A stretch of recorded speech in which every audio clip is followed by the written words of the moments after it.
Honorable Junet urged the delegates to ratify the decision by the National Executive Committee that ODM joins Azimio as an anchor party. The delegates unanimously adopted the resolution as proposed by Ashura Michael from the ODM Disability League and seconded by Yusuf Maalim from Mandera County.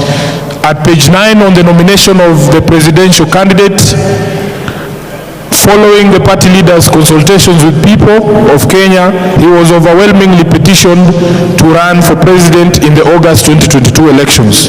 The party leader accepted the invitation by the people of Kenya to run for president, and the NGC noted that the two applicants from ODM had withdrawn their applications.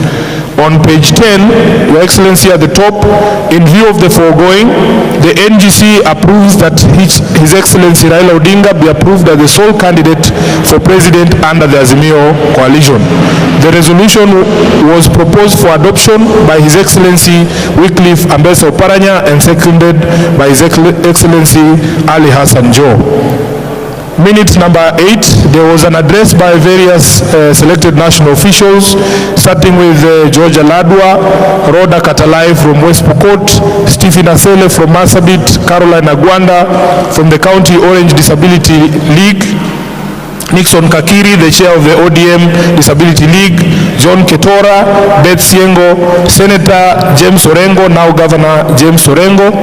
And on page 12, Your Excellency, the speeches continued with the addresses from His Excellency Ali Hassan Joho, Wycliffe Ambassa Oparanya, and the party leader, who thanked the party members for making the day a reality and took the delegates through the truce that he had with the then President Uhuru Kenyatta and the party's oversight role.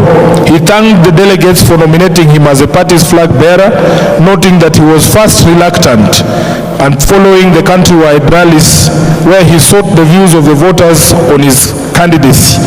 He also paid tribute to His Excellency Uhuru Kenyatta, though on opposing sides, and having gone through an election that was nullified by the Supreme Court, leading to a period of street protests where many people died, they came together and agreed that Kenya is bigger than them, hence the need for a truce. He concluded by urging the delegates to go back home with a message that time for liberation and economic revolution of the country has come. At minute number 9, Your Excellency, the meeting came to an end at 2:35 p.m. with a word of prayer from Bishop Abuka. Those are the minutes of the ODM NGC of the 25th February 2022 at the Bomas of Kenya. Your Excellency, with your permission, I would want to request for a proposer of those minutes as a reflection of the deliberations here, and I would want a mic. Can we have a roving mic? We will have a proposer from here, and make sure you are present when you are proposing, so you confirm. Yes. My name is Otiende Amolo. I was present and I propose. Thank you. Can we get a seconder from this side? Perhaps a lady?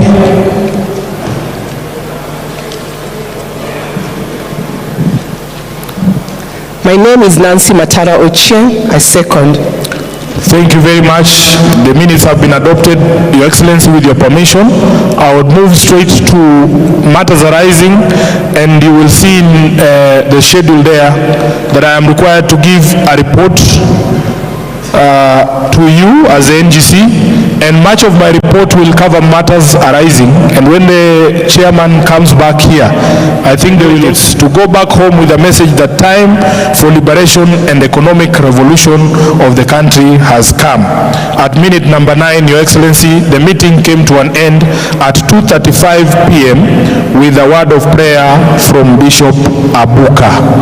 Those are the minutes of the ODM NGC of the 25th February 2022 at the Bomas of Kenya. Your Excellency, with your permission, I would want to request for a proposer of those minutes as a reflection of the deliberations here, and I would want a mic. Can we have a roving mic?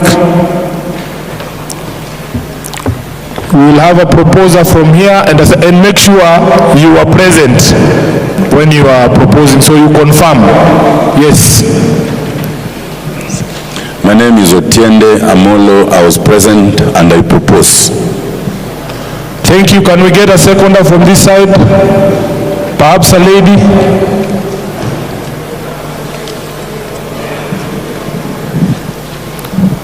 My name is Nancy Matara Ochieng. I second. Thank you very much.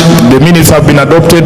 Your Excellency, with your permission, I would move straight to matters arising, and you will see in the schedule there that I am required to give a report to you as the NGC, and much of my report will cover matters arising. And when the chairman comes back here, I think there will also be some plenary for matters arising, if I'm not wrong.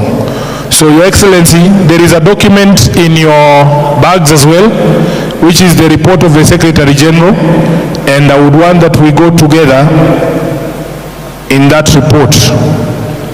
Your Excellency, prior to that, I have been reminded of a few names of people that we lost that I just want us to honor.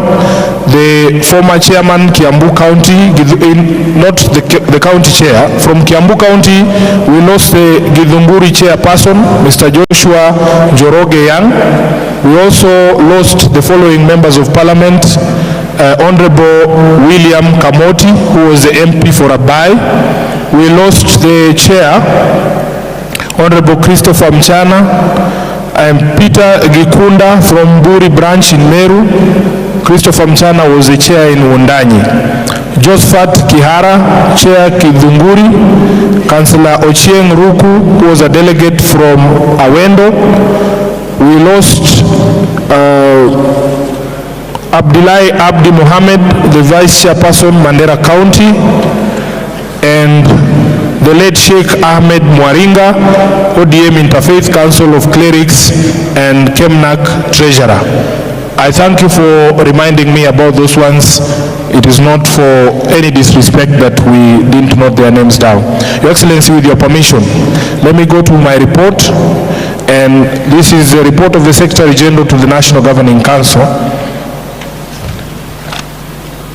Your Excellencies, delegates, this report covers the period from February 2022 to March 2024. During the period under review, the party undertook and accomplished a number of interventions, first geared towards the 2022 general election and later towards pursuit of electoral justice, reforms in the country's governance and the strengthening of our party. This included, but were not limited to, convening the National Delegates Convention, coalition building, party primaries, unveiling of the presidential candidate, election campaigns, vote protection, Supreme Court petition, electoral justice campaigns, and mass recruitment of party members. At the NDC, following the unanimous endorsement by the NGC on 28th February 2024 of the party leader, His Excellency Raila Odinga, as the sole ODM presidential candidate for the 2022 elections, the party held its National Delegates Convention at Moi International Sports Center, Kasarani, where the same endorsement was unanimously carried. The convention was carried out in two phases. Phase one was held in the morning, attended by ODM delegates only, where the internal party statutory business was conducted.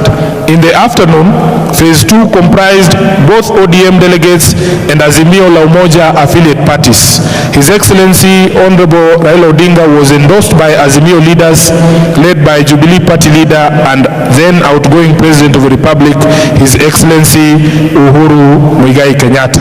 On coalition building, Your Excellency will flip through with me to page 3. In preparation to win the 2022 presidential elections, our party initiated talks with other parties so as to consolidate our support base.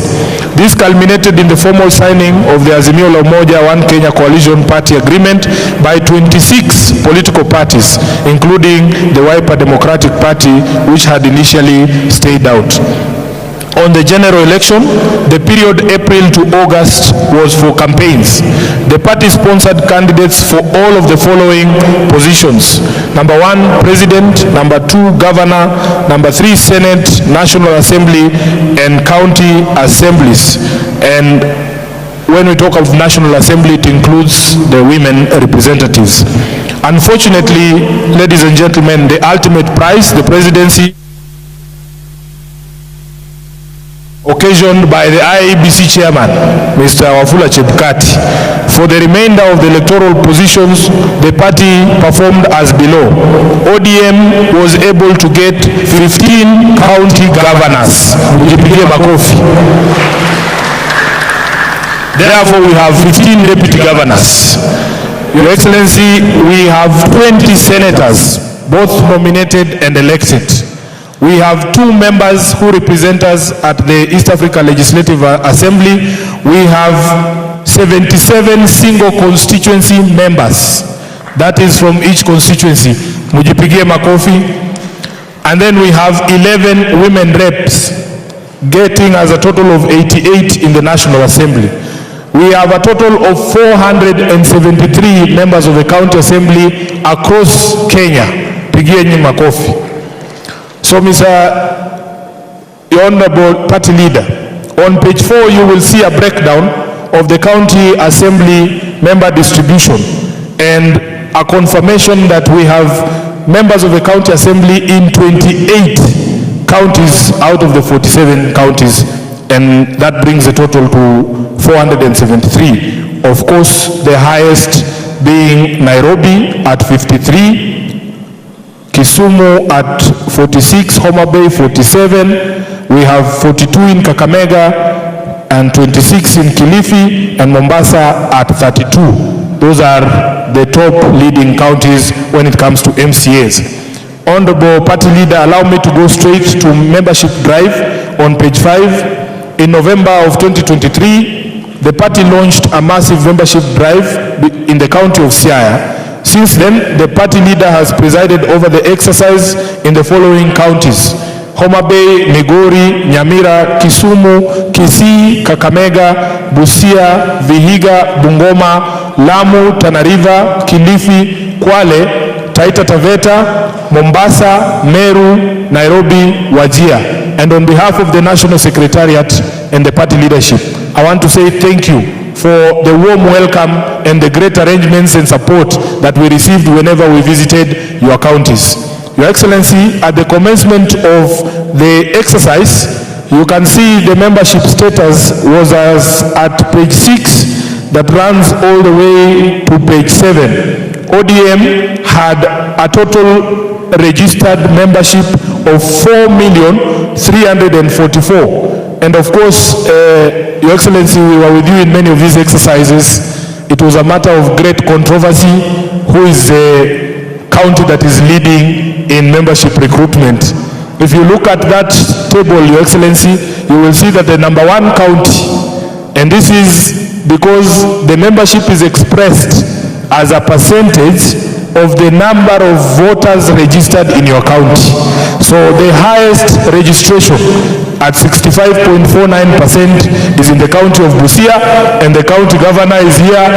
My deputy, the women rep for Busia, is here, and we say congratulations. Your Excellency, they were followed by Kisumu and Homabay, and the percentages are there. At the very bottom, you will see the county of Nyandarua, with the chairman Dixon is here, Dixon Manyora. The county of Meru and Embu were the last ones, but they will come and tell us the sort of support they need, Your Excellency, for them to raise their numbers. At page 8, Your Excellency, in the 6 months since the launch of membership drive in November of 2023, we have registered new members as follows.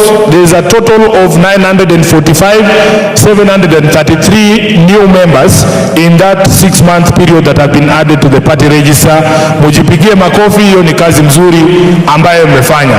Your Excellency, once again, we have listed there in terms of the highest performing to the lowest performing counties, and in our tradition, a tradition that was begun by the party leader himself, he has assured me there will be a token for the top 3 counties in terms of registration. And I want to make it clear here that you cannot argue with statistics. There will be no fight about these numbers. And those who saw us in the grassroots, you cannot argue with the server. Your Excellency, at number 3, in terms of the highest number of registration, is Siaya County. Mwapigie makofi, and the governor, the Honorable James Orengo, is here. Siaya registered a total of 103,564 new members to ODM. They are followed very closely by Homa Bay at 157,327, and of course the chairman is here. Chairman, well done. And of course number one, Nairobi oye, Nairobi oye. Nairobi, Your Excellency, we were able to register 167,702, and my chairman, Honorable Jaalango, is here. Well done, chairman. Well done to the members of Nairobi. Members of Nairobi, simameni for glory, bwana. Hey, Nairobi. Yeah. Asante sana. Your Excellency, we flip over to page 9. On number 6, on electoral justice reforms and dialogue with the Kenya Kwanza regime, following the electoral coup perpetrated by the Independent Electoral and Boundaries Commission and the decision by the Supreme Court of Kenya to uphold the same, the party within the coalition called Azimio embarked on a program of spearheading the pursuit of electoral justice and resistance of the Kenya Kwanza regime's government's political and economic misgovernance. Azimio's irreducible minimum agenda included, number 1, addressing the high and escalating cost of living, audit of the 2022 presidential elections, restructuring and reconstitution of the IEBC, and respect for multi-party democracy. Your Excellency, the highlights included peaceful and unarmed processions, boycotts and picketing. And as you have seen from the presentation from the ODM media team, the regime's response was always brutal, unlawful and unconstitutional. Giving peaceful resolution of these genuine grievances a chance, the coalition agreed to 2 sets of bipartisan national dialogue. The first dialogue, initiated in May 2023, collapsed following the regime's recalcitrant position and the callous manner with which it treated the talks. As a result, therefore, the coalition resumed mass action program that ran through to July 2023. And Your Excellency, I remain eternally grateful that you made me part of that initial effort to have this conversation that then collapsed because of the lack of seriousness on the part of members of the Kenya Kwanza delegation. In July of 2023, at the request of the Kenya Kwanza regime, a new phase of dialogue was initiated, co-chaired by His Excellency Kalonzo Musyoka and Honorable Kimani Ichung'wah. The committee, designated as a National Dialogue Committee, was more encompassing and accepted views from a broad range of the Kenyan public. In November of 2023, NADCO completed its work and submitted its report to both houses of parliament. The report was similarly handed formally to the 2 respective coalition leaders in February of 2024. Apart from the matter of addressing the high cost of living, both coalitions were able to agree on all other agenda. The report of NADCO has since been tabled, debated and unanimously adopted in both the National Assembly and the Senate. Resulting therefrom, 9 parliamentary bills have been drafted and are awaiting enactment. Your Excellency, we will confirm from the Senate that in fact those bills are now on the order paper as from yesterday. Number 7, on disciplinary matters. The disciplinary committee conducted hearings against members of the party as indicated below. 4 special elect members of the Kisumu County Assembly at number 1, and then at number 2, 3 members of the National Assembly. At number 3, 7 members of Parliament, including Senator Professor Ojienda and others. The disciplinary committee took the members of NEC through the process they undertook in conducting the hearings in strict adherence to the provisions of the Constitution of Kenya, the Fair Administrative Actions Act, the Party Constitution and the Disciplinary Committee Practice and Procedure Rules 2022. After lengthy deliberations on the report and its recommendations and taking into consideration the nature of the allegations, the evidence adduced and the general conduct of the accused members, the National Executive Executive Committee made the following recommendations: that the following honorable members' nomination to the Kisumu County Assembly be revoked for gross misconduct. That was Honorable Caroline Apar, Honorable Kennedy Ajuang, Peter Henry Obaso, and Honorable Regina Kizito. That Honorable Esther Passaris be reprimanded for her outright defiance of a party position on the Finance Bill 2023, tender a written apology, and pay a fine of 250,000 Kenya shillings. That Honorable Mark Nyamita, Honorable Paul Abor be reprimanded and pay a fine of 1 million shillings each, and be barred from holding any elective or appointive office within the ODM party for the next 12 months. That the following members, by dint of their conduct, be deemed to have resigned from the party. Number 1, the Honorable Tom Ojienda, the Honorable Elisha Odhiambo, the Honorable Karoli Omondi, the Honorable Gideon Ochanda, and the Honorable Felix Odiwor Kode alias Jalas. All the aforementioned members contested the decision at the Political Parties Disputes Tribunal, which rendered the decision as follows. Number 1, that the party was right in deeming the members to have resigned from the party. That the provision in the party constitution that requires representation at the disciplinary committee only by party members is unconstitutional. And Your Excellency, this has informed some of the proposals to change our constitution that the NGC will be ratifying today. Number 3, that the party's disciplinary committee is not legally constituted, as its chairperson, a professor at the public university, is a public officer and therefore not eligible to hold an office in the party, in a political party, which is a decision that was contested, Mr.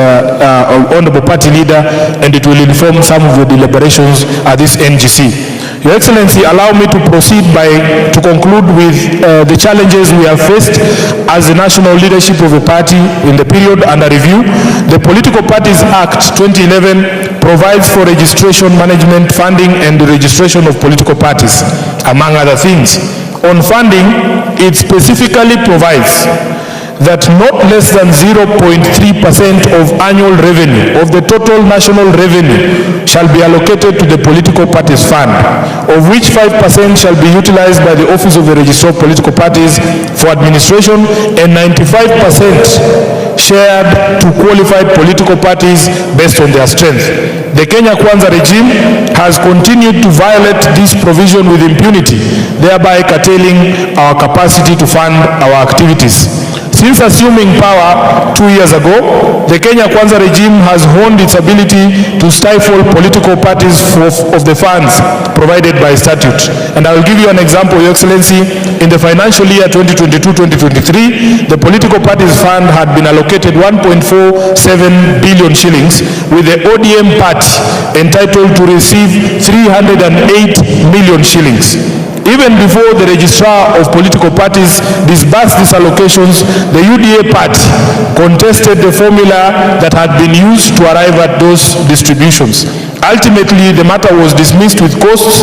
Having lost the court case, they immediately introduced supplementary estimates number 1 of 2022-2023 and deducted 600 million shillings from the political parties fund.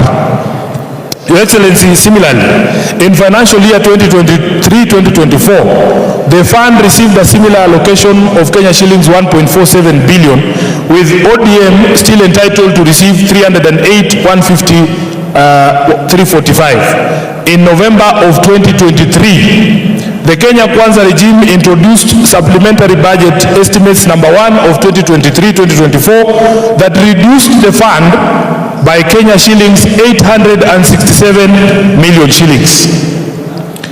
This reduction resulted in our allocation decreasing by 181 million Kenya shillings, and the treasurer of the party will be giving you further details on this particular move. Since the party had already received 77 million in Q1 disbursements, Your Excellency, we were left with only Kenya shillings 50 million, which was disbursed in January of 2024 to cover the remaining 3 quarters. We as the leadership have since moved to court to challenge this illegality, and the High Court is expected to deliver its decision on the 9th of May 2024. Your Excellency, the situation is so bad that we have seen recently senior leaders of our opponents being quoted as seeking financial resources from the Communist Party of China to fund their programs, including building of their national headquarters, which is a matter that is specifically proscribed under the law. The law does not allow political parties to receive funding directly from other sources outside the country. Your Excellency, thank you so much for listening to me. That is the end of my report, and it covers most of the matters arising. I now want to welcome back the chairperson on the Bombadi to take us forward. God bless ODM.